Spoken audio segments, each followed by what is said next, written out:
We are all doing the best job as parents for our children, forever looking for more ways to help them grow as happy, healthy, and responsible adults. We do our best every moment, but even with the best intentions and reflections, things that are out of our conscious control can get in the way of us doing our best with this job. In this episode of the Big Talk About Tiny Humans podcast, Dr. Meghna and Devishobha discuss the phenomenon of parenting triggers. Triggers that are caused by something innocuous that your child did or said that causes you to overreact. Tune into the podcast for more deets. Almost every job in the world requires training, except parenting. You need to learn parenting on the job, and that can be really hard. Here on the Big Talk About Tiny Humans podcast, we want to help you navigate the world of parenting better and make your lives a little bit easier.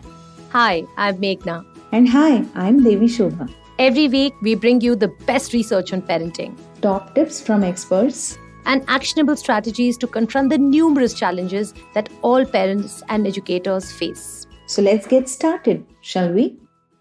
All parents want to do the best they can in the parenting journey. However, there are times when you realize that your reaction has been disproportionate to the event. You realize later that they are just age-appropriate behaviors that are expected of children.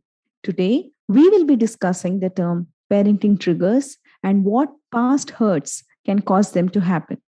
If you have been feeling that your reaction to your child's behavior or any other event in your life has been sudden, extreme, or unconscious, causing you to get excessively angry, hurt, upset, or helpless, which often is a cause for regret later, then this episode of the Big Talk About Tiny Humans is for you.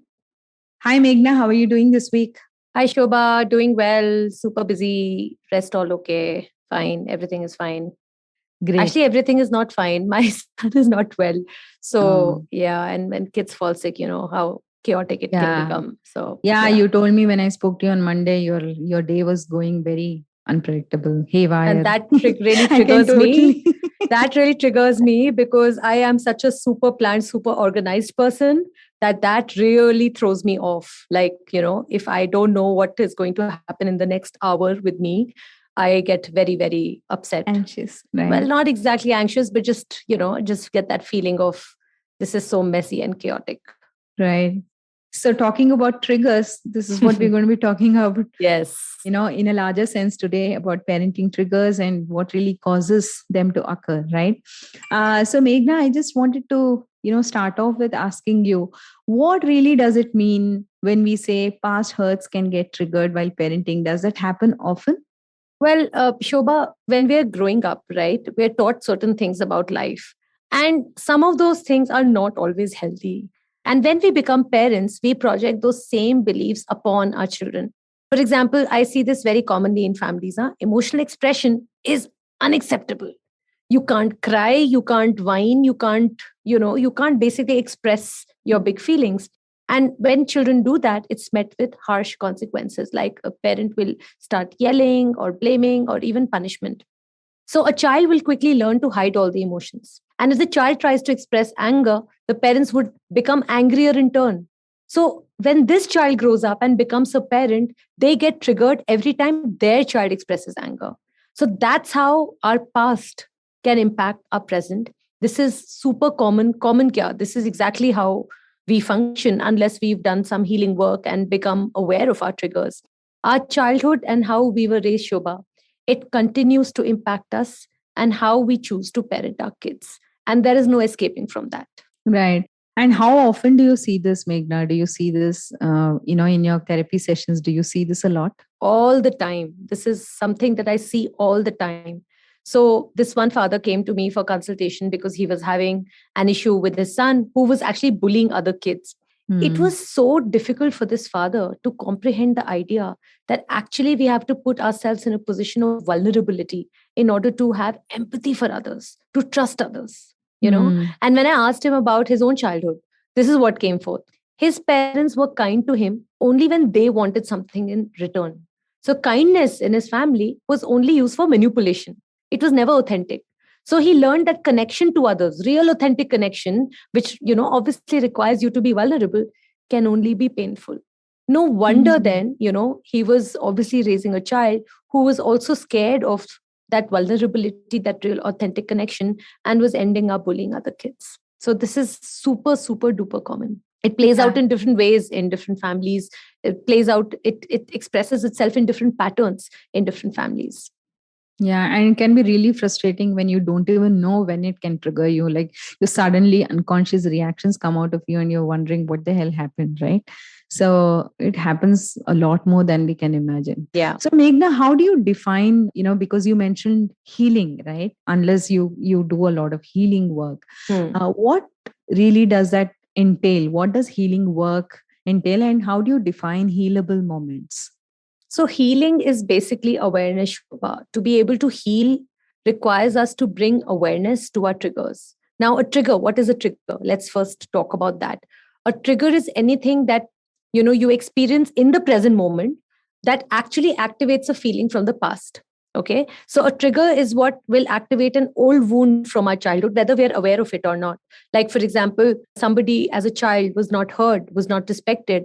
That feeling gets carried over, and when that child grows up and becomes a parent, for them it is super, super, super triggering to have their child in turn not listen to them, which is why a lot of parents come and complain and they say that my child just doesn't listen to me, oh god, it drives me crazy, right? Because that wound is a story we tell ourselves. No one ever listens to me. We're always looking for confirming evidence that that's the way the world is. And when something happens where we feel not listened to, like, we are telling our child 8 times to come to the table for dinner, it will activate, it will trigger that old story.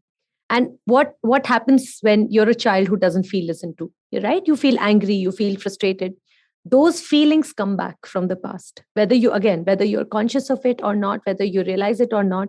These feelings from the past, they affect your present mood. In the present, imagine you're not feeling heard happened 30 years back, 40 years back. But just this is how our mind works, this is how our brain works. Those hidden feelings from the past, those old wounds from the past, they have the power to make you irritable and resentful in the present moment. And they stop you from connecting with your child, because when they trigger these angry feelings, you see your child as the enemy. Yeah. So healing for such a parent may look like going to therapy to uncover their past wounds, or working on their triggers so that they don't have those automatic responses that have been built into their brain. Yeah.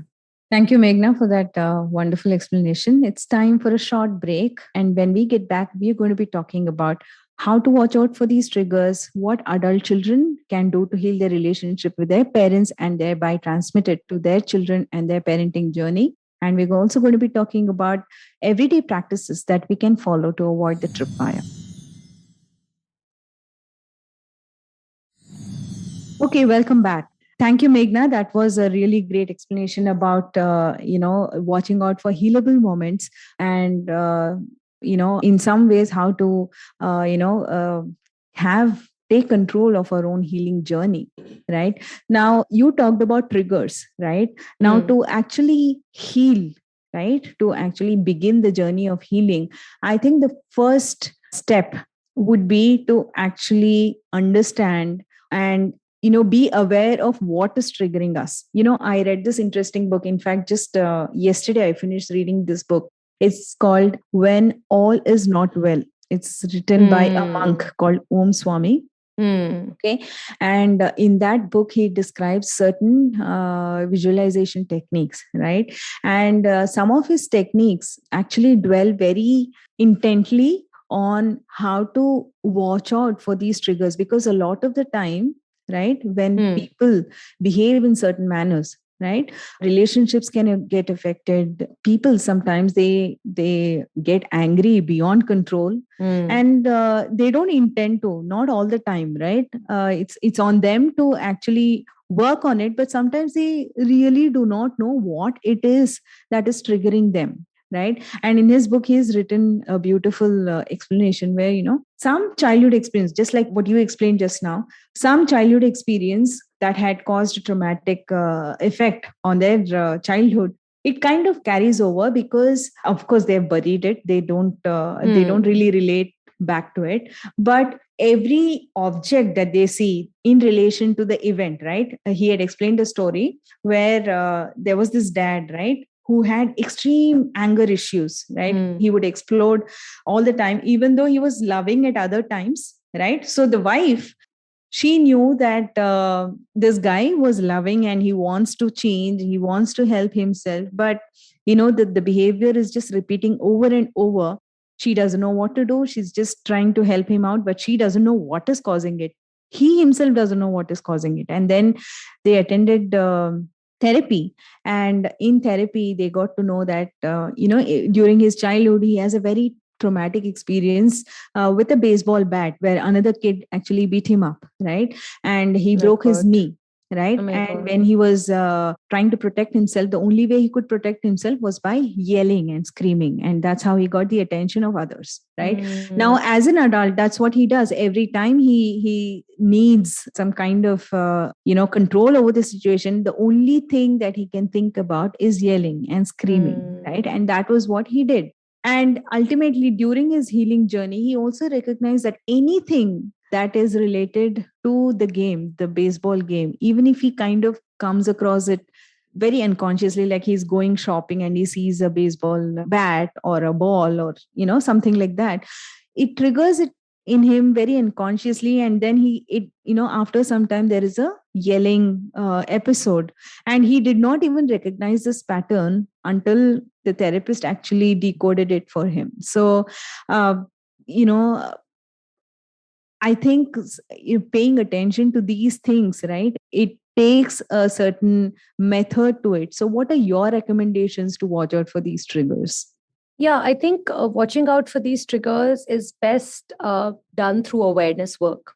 And there are basically 2 steps to it. Okay. Step 1 is, the very fact that we recognize that we are triggered.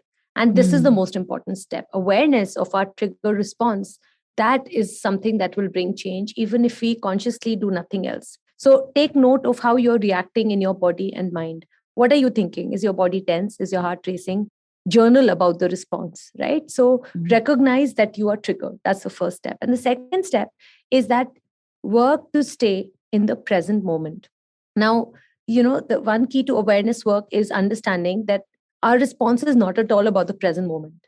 You're not having a panic attack because your child is upset. You're having a panic attack because of what that behavior means to you. And that meaning was created in the past when you were a child. So find a way to bring yourself to the present moment. For example, breathing is helpful. Making contact with objects in the room can be helpful. Your favorite yoga posture could be a way of staying in the moment. So find ways to bring yourself back to the present. I'm undergoing this training program, Shobha, these days. I'm training to become a trauma-informed therapist. And that's what my trainer keeps telling us all, that, trauma is nothing but when your past flows into the present. Right. And that's what we attempt to do in therapy, and, the definition of trauma is so much wider now. The way we understand neurobiologically, also, the way we understand trauma is so much wider than what we understood even 40 years back or 50 years back. And trauma is simply an event that, it goes beyond your ability to cope and stays with you. And what part of your brain it gets stored in, nobody knows. But it is something that stays with you and continues to impact. The example that you gave of the dad and the baseball racket incident, the baseball bat incident, that is a very good example of a one big incident in the childhood becoming so traumatic that it starts to influence your subsequent behaviors and responses and reactions. But more often than not, it's not one incident that defines sort of some key aspects of your personality or parenting. It's those little everyday ways in which you have yourself been raised, right? Which sort of over time accumulate and start to influence the way you behave. And subsequently, when you yourself grow up, your own parenting. So thanks for that, Meghna. It was wonderful with those examples. So I think it's time for another short break, and we're going to be back again talking about how adult children can heal their relationships with their parents and how they can pass it on in their parenting journey, and what are some everyday practices that we can follow to avoid the tripwire of unconscious behavior. Okay, welcome back. So, Meghna, we talked about watching out for these triggers, and always also watching out for healable moments and how we can heal ourselves. What are some modes of healing? Have you seen, like, because we talked about these traumatic experiences passing on into adulthood, right? Obviously, it's going to impact their parenting styles, their relationships with their partners. But often it happens that adults, right, do not realize that their relationship with their parents actually needs healing, right? And that's a big part of the healing journey. Have you seen this happen? And what are your recommendations for a successful healing journey? Because I know it can get very complicated, especially with parents. Yeah. See, I think that's a very complex question in itself, and I'll try my best to unpack it and to simplify it. So, yes and no. Adult children do heal their relationships with parents, and some don't. And that depends on a number of factors. One of the biggest factors is, of course, your own awareness that my reactions and responses are coming out of my past, and they've been influenced much by the way I was raised. So awareness of course is very important in this. And the second is even reaching out to the parent, and the level of trauma that was, the level of sort of, it could be any kind of trauma. It's not just that abuse is a kind of trauma. Of course abuse is a kind of trauma, but trauma could have looked like for the child being constantly yelled at, being constantly ignored, being constantly their needs not being met, right? So trauma can also look like this. Trauma is not just being abused. So the second factor is whether the parent would, the current relationship that the adult child has with their parent, and whether that relationship continues to affect the adult child, and whether they want to continue with that relationship or not. So what I'm trying to say is that if I, as an adult, I'm a parent myself, right? If I, as an adult, underwent some kind of trauma which triggers me, which continues to trigger me in my present, and through therapy or through some reading I become aware of it, the question for me is, do I want to go back and heal my relationship with the parent who in my eyes caused the trauma? And when I do that, I first need to build my own resources, right? I need to put it across to my parent. Not all trauma is intentional. For example, I can't necessarily always blame my parents for doing things like yelling or spanking when they did not know any better, right? When they did not have years of neuropsychological research at their disposal, which we have now. And I can't go back and tell them, how dare you raise me like this? This is completely unacceptable. Science says that yelling and spanking are completely adverse, to the way you're supposed to be raising your kids. And the parent will be like, but beta, I did not know. This is how I was raised. And so, that's how we sort of pass the intergenerational cycles of trauma. But the fact is that awareness helps a lot. But the bigger question is, do I want to go back and heal my relationship with parents? Am I ready to forgive them?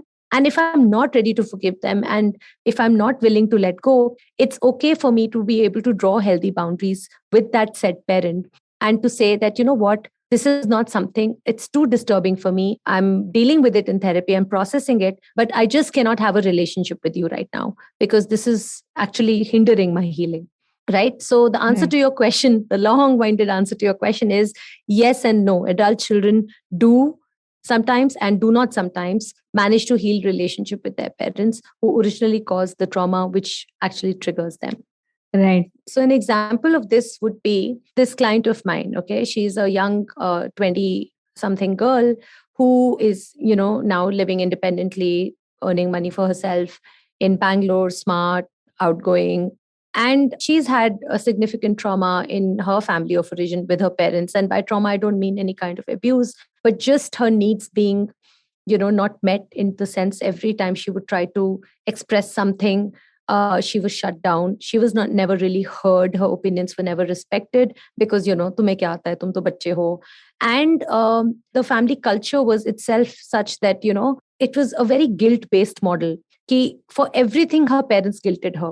Like, you're going out with your friends, tumhe padhai mein man nahi hai, you will end up failing. See how much we're doing for you, you don't even value it. So literally every statement that would come out of a parent's mouth will be, we are doing so much for you, we have made so many sacrifices for you, and you are one ungrateful person who doesn't care less. So she literally grew up with that kind of a narrative in her head. And now she is the pass out from one of the best engineering colleges of the country. She's earning, a 7-figure salary. She's living independently. She's eating healthy, taking care of her health, has a very good social life. But she's ravaged by this constant guilt. Okay. And where does this guilt come from? And in therapy with me, that's what we have been exploring. This guilt comes from her past, the way she was raised, that she was made to feel guilty about even the good times that she was having. So much so that she's not able to have a good time without feeling that there's something wrong. Something doesn't feel right. Okay. Right. So now the question is that awareness aa gaya, right? The first step ho gaya.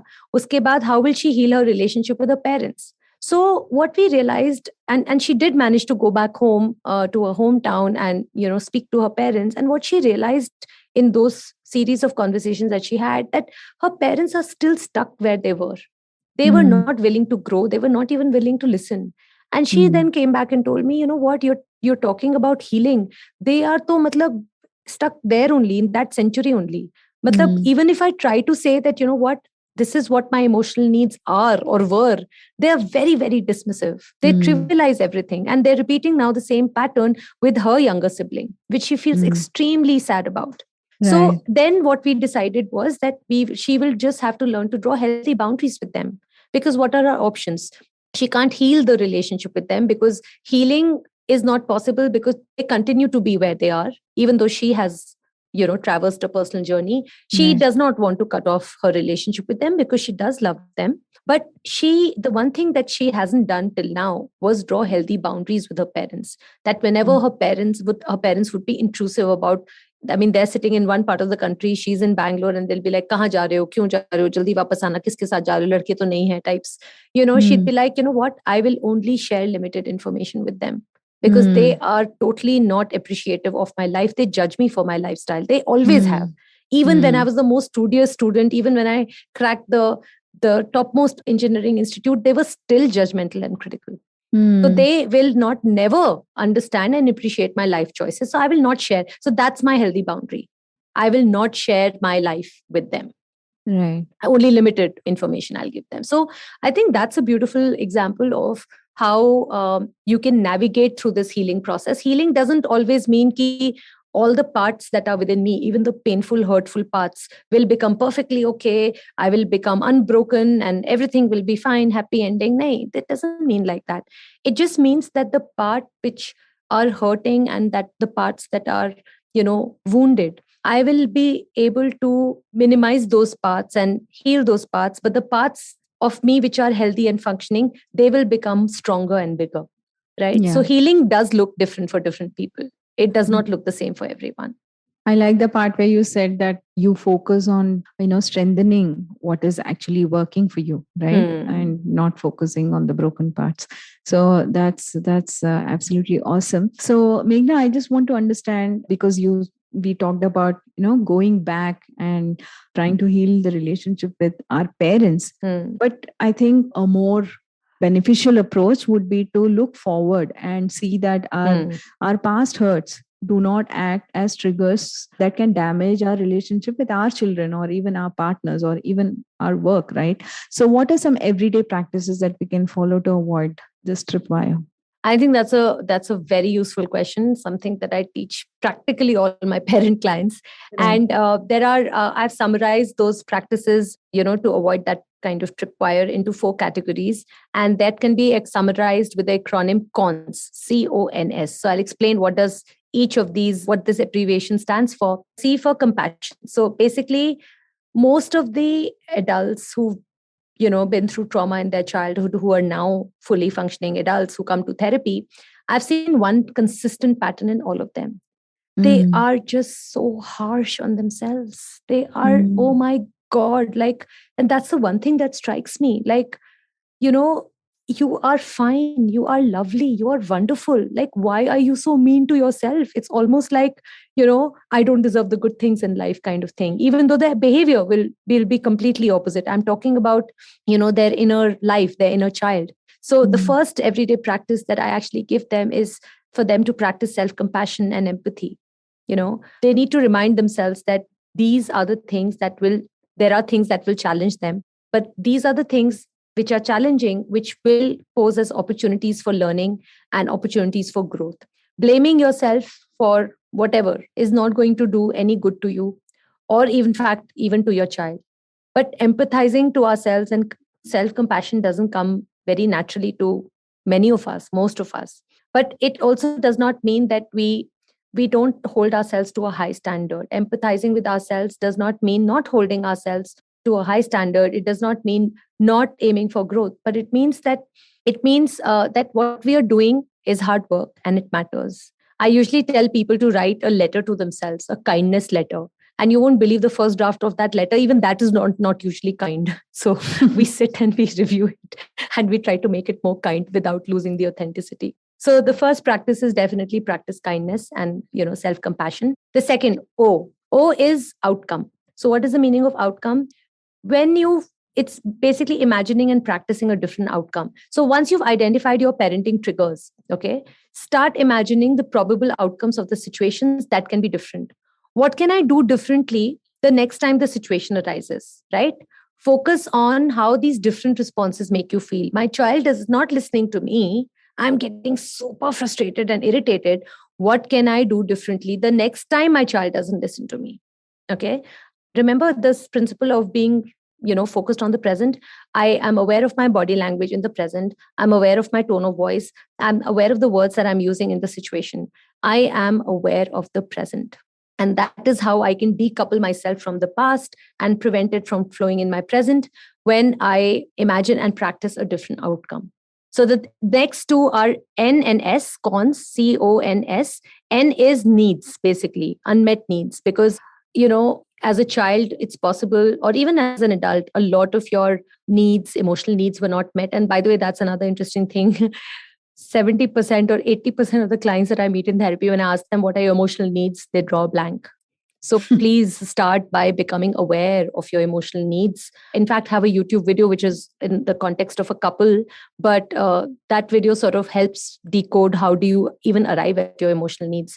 But our needs being met should not affect our relationship with our children. So focus on your unmet needs, emotional needs, and serve and work to fulfill them. And the last one is S, which is seek support, right? Like-minded, supportive friends who perhaps are themselves parents, is very, very important for our parenting journey. If you find yourself consistently angry, consistently having trouble controlling it, then find a mental health professional, go to therapy. You can't always manage or change things on your own, and that's okay. Sometimes triggers from your past relationships, childhood trauma, anxiety, depression, all of this can be too difficult to change without support. And it's perfectly okay to seek a qualified mental health professional, such as a clinical psychologist. And if they're trauma informed, even better, to really unpack all of your triggers, help you with your awareness work, and support you in your healing. So cons is compassion, practicing a different outcome for O, N is for unmet needs, and S is for support. Yeah, that makes a lot of sense, Meghna. I think one of the things that I do personally is also the practice of journaling. Right. Yeah. So when I'm really, really triggered, right, one thing that definitely helps is when I write a letter or even journal the day's events that kind of brought out very undesirable reactions. Yeah.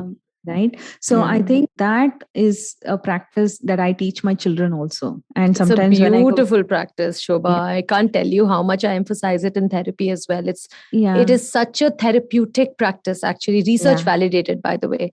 And you know what? The most beneficial thing out of this for me personally is that not at that time, because fine, at that time I'm crying and I'm releasing a lot of emotions. I feel a little better. But when all of these, some of these softwares, they kind of throw reminders, right? You wrote this 1 year ago. And I'm going looking at it. I'm like, oh my God, I've come a long way from that. Long way. How lovely. Oh, beautiful. Right? That is so beautiful. Yeah. Brilliant.